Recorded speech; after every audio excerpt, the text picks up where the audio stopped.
বর্তমানে হচ্ছে সোশ্যাল মিডিয়ার যুগ। এই সময়ে সবচেয়ে বড় সোশ্যাল প্ল্যাটফর্ম হচ্ছে ফেসবুক। কিন্তু ফেসবুকের অশ্লীলতা ও অশালীন কিছু পোস্টের জন্য অনেক মানুষকে পড়তে হয় নানা বিভ্রান্তিকর পরিস্থিতিতে। আর এগুলোর জন্যই অনেক মানুষ ফেসবুক, ইউটিউব ব্যবহার করতে চায় না। তবে এবার সব সমস্যার সমাধান হিসেবে নতুন একটি অ্যাপ্লিকেশন এসেছে সোশ্যাল মিডিয়ায়, যেখানে কোনো অশ্লীলতা থাকবে না এবং সকল প্রকার খারাপ কাজ থেকে বিরত থাকার একটি মাধ্যম। এই অ্যাপ্লিকেশনটির নাম হচ্ছে আলফাফা কমিউনিটি। এই অ্যাপ্লিকেশনটি সম্পূর্ণ ইসলামিক এবং বিপদমুক্ত। চাইলেই কেউ এই অ্যাপ্লিকেশনে খারাপ কিছু আপলোড দিতে পারবে না। খারাপ কিছু আপলোড করতে গেলেই গাইডলাইনের মাধ্যমে বন্ধ করে দেওয়া হবে।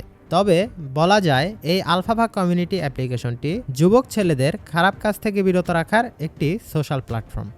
আলফাফা অ্যাপ্লিকেশনে আপনি ফেসবুকের মতোই সব কিছু করতে পারবেন, যেমন বন্ধু যোগ করা, মেসেজিং করা, রিলস আপলোড সব কিছুই করতে পারবেন এবং সব কিছু করতে পারবেন ইসলামিক নিয়মে।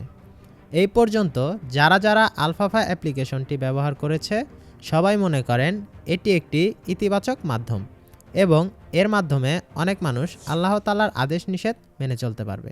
তো বন্ধুরা, আপনারা যারা ফেসবুকের অশ্লীলতা থেকে বাঁচতে চান তারা চাইলে আলফাফা কমিউনিটি অ্যাপ্লিকেশনটি ব্যবহার করতে পারেন। এটি সম্পূর্ণ বিপদমুক্ত। তো বন্ধুরা, আজকের ভিডিওটা কেমন লাগলো অবশ্যই কমেন্ট করে জানাবেন। ধন্যবাদ সবাইকে।